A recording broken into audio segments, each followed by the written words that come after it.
Welcome back to our channel. Today we delve into one of the most notorious financial scandals in history, the collapse of Enron. Shocked at the way that things went from here to there so quickly. Enron accountant David Bacconi says, like thousands of other employees, he's just wondering what will happen next. In this video, we'll explore the factors that led to Enron's downfall, from its meteoric rise to its catastrophic collapse. It is really the most stunning example of corporate misbehavior I think I have ever seen. So let's jump right in. The rise of Enron. Enron Corporation was made in 1985 when Houston Natural Gas Corporation and Inter-North Incorporated joined together. Enron quickly became one of the biggest companies that sold power and natural gas.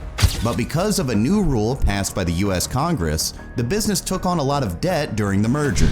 Congress wants to know what caused the Enron meltdown, wants to know why employee retirement funds were wiped out, while at the same time top executives were personally making millions. The law made it easier for people to buy and sell natural gas, which meant that Enron could no longer keep its pipelines to itself. To stay in business after this loss, the company had to quickly come up with a new business plan that would bring in cash and make money.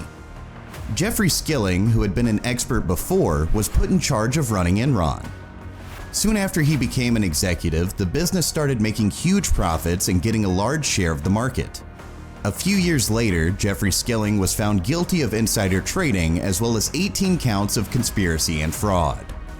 This was supposed to be a very solid company, no worries about your future, right? If you come from a small .com startup, you go to Enron to have a safe future. The Enron scandal can be looked at from many different points of view.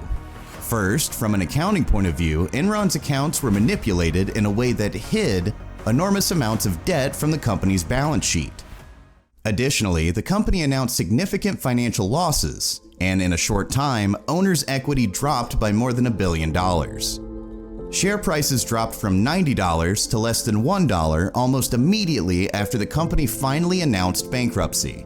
From a different point of view, Enron's internal culture also became more and more suspicious and dangerous. The Energy and Commerce Committee has already sent investigators to Houston to interview Enron executives. Jeffrey Skilling set up a performance review community, PRC, which became one of the toughest ways to rank employees over time.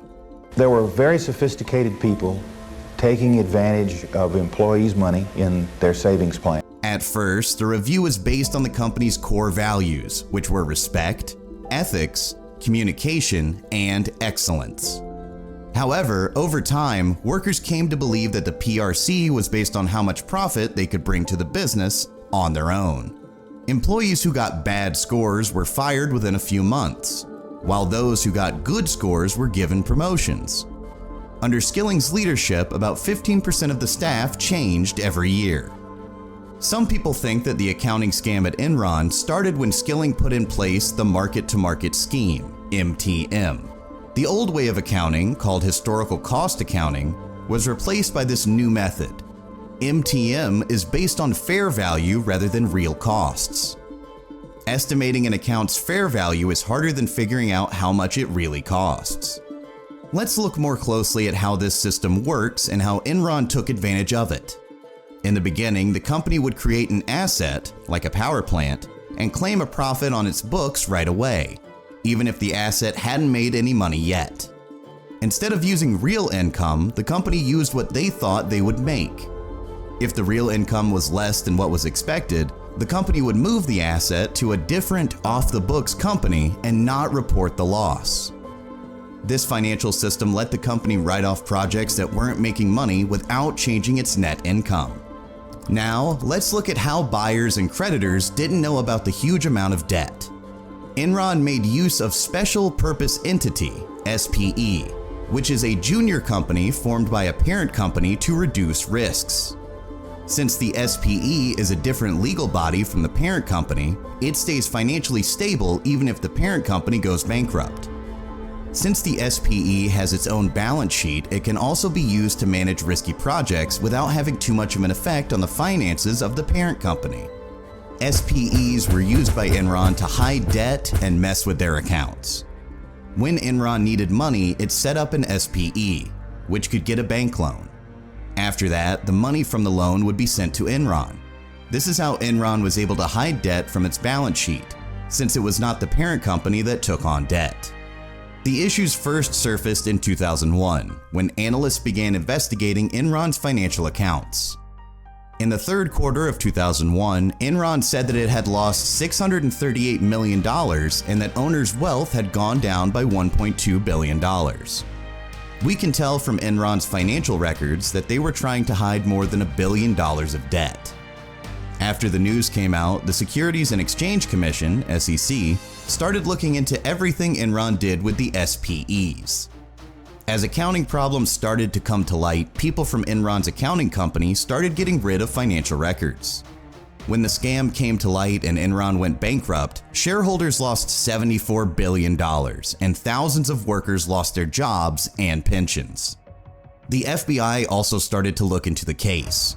Due to the size of the case, a group of agents, analysts, and the Internal Revenue Service Investigation Division, the Securities and Exchange Commission, SEC, and attorneys came together to form the Enron Task Force. The Enron affair led to thousands of interviews and the seizure of thousands of boxes of evidence. 22 people were found guilty and more than $164 million was taken to pay the victims. In the end, the Enron crisis did lead to new rules for the banking system. The Sarbanes-Oxley Act was passed in July 2002. It raised the fines for destroying or making up financial statements and trying to trick stakeholders. The scandal also prompted new safety measures such as the Financial Accounting Standards Board, FASB, highlighting the significance of ethical conduct. Directors of companies have also become more independent, which makes it less likely that they will try to change profit and hide debt. Independent directors keep an eye on the audit companies and have the power to get rid of managers who don't act in an ethical way.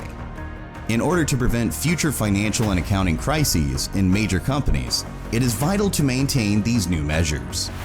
The collapse of Enron was a stark warning of the dangers of uncontrolled corporate greed and bad behavior. It showed how bad the financial reporting and control systems were and how bad it was for workers, owners, and the economy as a whole.